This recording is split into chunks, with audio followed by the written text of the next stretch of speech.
வணக்கம் நண்பர்களே. கடந்த 8 நாட்களா இணையத்தையே சோகத்தில் ஆழ்த்தியிருந்தது ஒரு மிக முக்கியமான ஒரு வழக்கு, ஒரு சம்பவம். தூத்துக்குடி விளாத்திக்குளம் 12ஆம் வகுப்பு மாணவி இறந்தது எப்படி? அந்த கொலைகாரன் இதுவரைக்கும் கைது செய்யப்படலை அப்படின்னு கடந்த 8 நாட்களாக நம்ம சோஷியல் மீடியாவில் நிறையா வீடியோக்கள் வைரலாக போயிட்டு இருந்துச்சு. எந்த ஒரு தகவலும் கிடைக்கல, குற்றவாளி யாரும் கண்டுபிடிக்க முடியல அப்படின்னு சொல்லியிருந்தாங்க. சில பேர் இதை அரசியலாக்கவும் முயற்சி பண்ணாங்க. அப்படி கடந்த 8 நாட்களாக இணையத்தையே ஆக்கிரமித்த அந்த ஒரு வழக்கோட குற்றவாளி இப்போ கைது செய்யப்பட்டிருக்காரு. யார் அவர், எப்படி கைது செஞ்சாங்க, என்ன நடந்தது, வாங்க பார்க்கலாம்.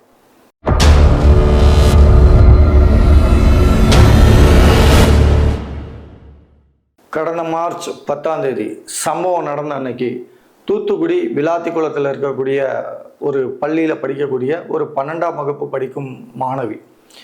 இப்போ எக்ஸாம்லாம் போயிட்டுருக்கு அப்படிங்கிறதுனால தேர்வுக்காக அவங்க படிச்சுட்டு இருந்திருக்காங்க. அப்படி படிச்சுட்டு இருக்கும்போது அவங்க படிக்கக்கூடிய அந்த ஒரு கிராமம், அவங்க வீடு இருக்கக்கூடிய கிராமங்களில் பார்த்திங்கன்னா மிகப்பெரிய கழிவறை வசதி இல்லை. ஸோ அதனால் அவங்க அவங்களோட இயற்கை உபாதையை கழிக்கணும் அப்படின்னா வெளியே தான் போயாகணும், வீட்டில் கிடையாது. ஸோ அப்படி இருக்கும்போது அந்த படிச்சுக்கிட்டு இருந்த அந்த மாணவி இயற்கை உபாதை கழிக்க வெளியே போனவங்க வீடு திரும்பவே இல்லை. சாயந்தரம் 6 மணியிலேருந்து அவங்கள தேடப்பட்டதாக சொல்லப்படுது. அன்னைக்கு பூரா தேடியும் அவங்க கிடைக்கல. அப்படின்னோடனே காவல் நிலையத்தில் புகார் அளிக்க போயிருக்காங்க அவங்க பெற்றோர்கள்லாம். அவங்க இங்கே நாங்கள் இது எடுக்க மாட்டோம் அப்படின்னு சொல்லி அங்கேருந்து கொளத்தூர் ஸ்டேஷனுக்கு அமைச்சிருக்காங்க. சரி, அவங்க அங்கேருந்து கொளத்தூர் ஸ்டேஷனுக்கு கம்ப்ளைண்ட் பண்ண போயிருக்காங்க. அவங்க இது எங்கள் டிவிஷனில் வராது, இந்த 20 வயதுக்கு மேலே இருந்தால் தான் இங்கே வரும் அப்படின்னு ஏதோ ஒரு காரணம் சொல்லி மறுபடியும் அவங்கள அங்கேருந்து விளாத்திக்குளத்துக்கே அமுச்சு விட்ருக்காங்க. ஸோ இப்படி அங்கும் இங்குமா அலக்களிக்கப்பட்டிருக்காங்க. இருந்தாலும் பொண்ணை காலமே தேடி தானே ஆகணும். அவங்க மறுபடியும் இங்கே விளாத்திக்குளம் காவல் நிலையத்துக்கு மறுபடியும் கம்ப்ளைண்ட் பண்ண வர்றாங்க. வர்ற இடத்துல அவங்க அசிங்கப்படுத்தப்படுறாங்க. நம்ம ஊர்லலாம் பெண்கள் காணோம் அப்படின்னா அது குழந்தைகளாக இருக்கட்டும், இல்லை வயதுக்கு வந்த பெண்களாக இருக்கட்டும், காணோம் அப்படின்னா அவங்க சொல்லக்கூடிய பதில், கேட்கக்கூடிய கேள்வியும் பார்த்திங்கன்னா அவங்க பொண்ணு ஓடி போயிருக்கோம் அப்படின்னா, யாரையாச்சும் இழுத்துட்டு ஓடி போயிருக்கோம். இதையே தான் வாடிக்கையாக வச்சுருக்காங்க. ஒன்று ஓடி போயிடுச்சான்னு கேட்பாங்க, இல்லை ஓடி போயிருக்கோம் அப்படின்னு சொல்லுவாங்க. இதே தான் அந்த காவல் நிலையத்தையும் சொல்லப்பட்டிருக்கு. இதில் அதிர்ச்சியான அவங்க அதிர்ச்சின்றதை விட எவ்வளோ கோபமாக இருப்பாங்க. ஒரு படிக்கிற பள்ளி மாணவி காணோம் அப்படின்னா ஒரு காவல்துறை எந்த அளவுக்கு அலட்சியமாக இருந்திருக்காங்க பாருங்கள். அதுக்கப்புறம் அவங்க இந்த விஷயம் சோசியல் மீடியாவில் பெருசாக பரவுது. பரவ இது மேலதிகாரிகள் அனைவரோட கண்காணிப்புக்கும் போகுது. ஸோ அதுக்கப்புறமா காவல்துறை இந்த வழக்கை கையில் எடுக்கிறாங்க, விசாரணையை கையில் எடுக்கிறாங்க. விசாரணையை கையில் எடுத்து விசாரிக்க ஆரம்பிக்கிறாங்க. அதுக்கு அவங்க பெற்றோர்கள் அதுக்கப்புறம் ஒத்துழைக்கலை அப்படின்னு சொல்லப்பட்டுச்சு. அதுக்கப்புறமா நீதிமன்றம் போய் நீதிமன்றம் பெற்றோர்கள் ஒத்துழைக்கணும் அப்படின்னும் அவங்கள்ட்ட நடத்தக்கூடிய விசாரணையெல்லாம் வீடியோ பண்ணி வச்சிருக்கணும் அப்படின்னு சொல்லியிருக்காங்க. நீதிமன்றத்தில் சமர்ப்பிக்கணும் அப்படின்னு சொல்லிட்டு. ஏன்னா இப்போ இவங்க சரியாக ஒத்துழைக்கலைனாலும் அந்த மாணவியை எப்படி ஒரு இந்த அளவுக்கு ஆளாக்குன அந்த குற்றவாளி தப்பிக்க வாய்ப்பு இருக்குது அப்படிங்கிற காரணத்தினால நீதிமன்றம் அந்த ஒரு இதை சொல்லிட்டாங்க. ஸோ அதுக்கப்புறம் விசாரணையை முன்னெடுக்கிறாங்க, விசாரணையை தீவிரப்படுத்துகிறாங்க. தொடர்ந்து அந்த சரௌண்டிங்லலாம் விசாரிக்கிறாங்க. கூட படித்த பள்ளி மாணவர்கள், மாணவிகள், அவங்க ஃப்ரெண்ட்ஸ் எல்லாத்தையுமே விசாரிக்காங்க. அது மட்டும் இல்லாமல் பார்த்திங்கன்னா அங்கே இருக்கக்கூடிய அந்த நேரத்தில் அந்த இடத்துல சுற்றி இருந்த செல்ஃபோன்கள் அனைத்தையும் அந்த நம்பர்கள்லாம் கண்டுபிடிச்சி அவங்க எல்லார் இடத்துலையும் விசாரணை நடத்தப்படுது. ஆனால் எந்த ஒரு க்ளூவுமே கிடைக்கல, யார் செஞ்சது அப்படின்னு தெரியல. ஒரு கட்டத்தில் அவங்க காவலர்கள் என்ன முடிவு பண்ணுறாங்க அப்படின்னா, இது ரொம்ப நெருங்கி அவங்க யாராவது பண்ணியிருக்கலாம். ஏன்னா அவங்களால தான் இவ்வளோ இதாக பண்ண முடியும். ஏன்னா அந்த இடத்த பற்றி தெரிஞ்சுக்கணும், எல்லாத்தையும் தெரிஞ்சுக்கணும் இல்லையா? அந்த மாதிரி ஒரு சந்தேகத்துக்குள்ளாகுது. அதை தொடர்ந்து பார்த்திங்கன்னா இன்னும் விசாரிச்சுக்கிட்டே இருக்காங்க.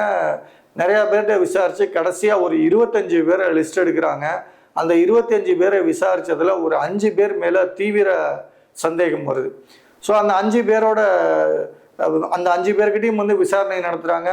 பத்தாவதுக்கு அவங்களோட டிஎன்ஏவெல்லாம் கலெக்ட் பண்ணி வைக்கிறாங்க, பிறகு தேவைப்படுமே அப்படின்னு சொல்லிட்டு. இது எல்லாமே நடந்துக்கிட்டு இருக்கு. இன்னொரு பக்கம் தொடர்ந்து 8 நாட்களாயும் குற்றவாளி கண்டுபிடிக்கப்படலை. அப்படிங்கிறதுனால அந்த மாணவியோட உடலை வந்து பெற்றோர்கள் வந்து வாங்க மறுத்தாங்க. இது ஒரு பக்கம் ஒரு பெரிய ஒரு எப்படி சொல்கிறது, ஒரு காவல்துறைக்கு ஒரு மிகப்பெரிய ப்ரெஷர் தான் இதுவும்.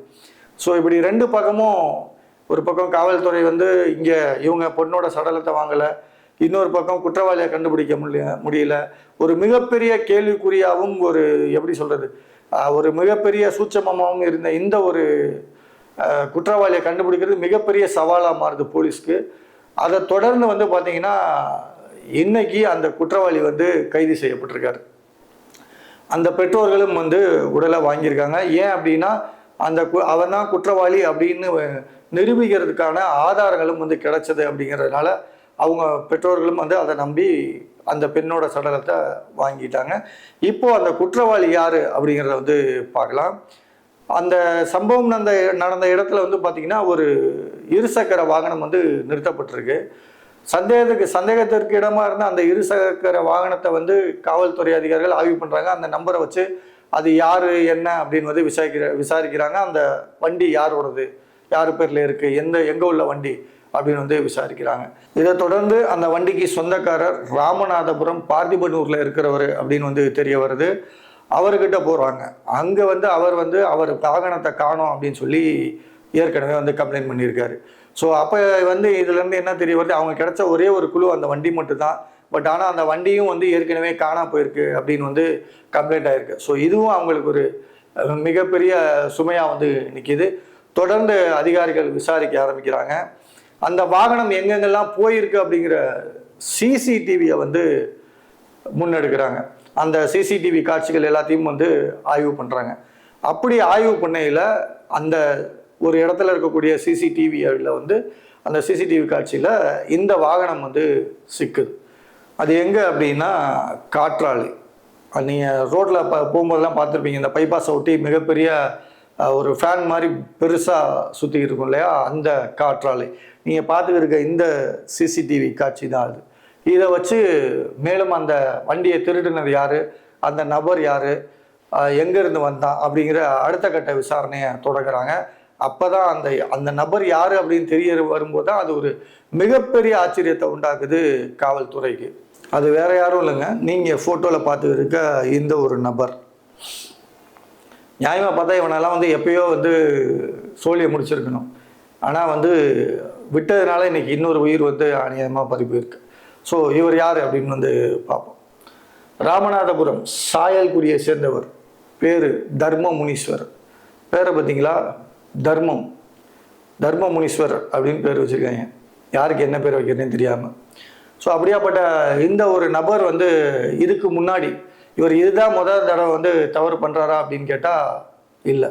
இதுக்கு முன்னாடியே 2020 எட்டயபுரத்தில் கீழே ஈரால் அப்படின்னு சொல்லப்படக்கூடிய ஒரு பகுதியில் இருக்கக்கூடிய ஒரு மூதாட்டிகிட்ட வந்து பாலியல் அத்துமீறல் பண்ணி அவங்கக்கிட்ட இருக்கக்கூடிய நகையெல்லாம் பறித்து அந்த போராட்டத்தில் அந்த மூதாட்டி வந்து உயிரிழந்துட்டாங்க.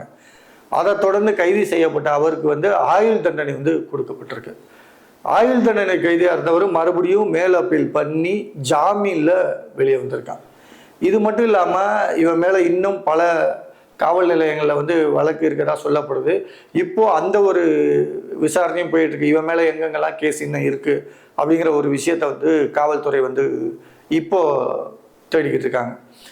ஸோ இவன் வந்து ஏற்கனவே ஒரு மூதாட்டிகிட்டே இவ்வளோ தூரம் தவறாக நடந்து ஒரு ஆயுள் தண்டனை கைதியாக இருந்து பல திருட்டு வழக்குகளும் இவன் மேலே இருக்குது அப்படின்னு சொல்லப்படுது. அப்படி ஆயுள் தண்டனை கைதியாக வெளியே வந்தவர் தான் இந்த உத்தமசீலன்.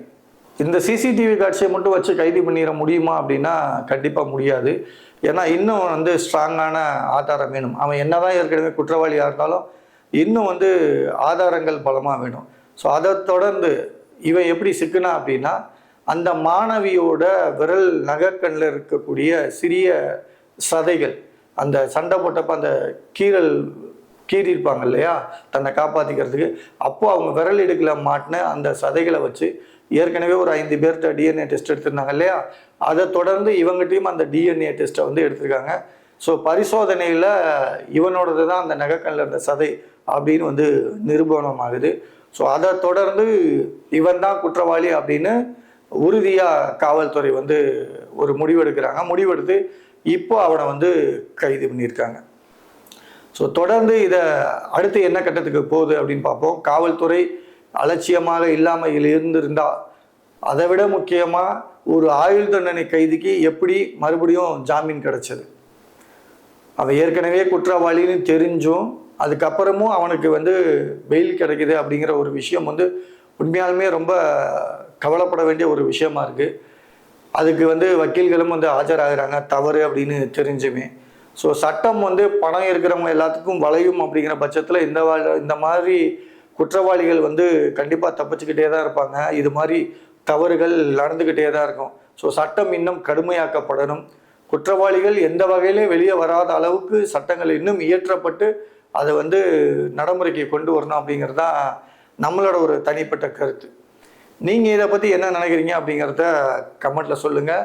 இந்த வழக்கோட அடுத்தடுத்த அப்டேட்டோட மீண்டும் உங்களை சந்திக்கிறேன். நன்றி.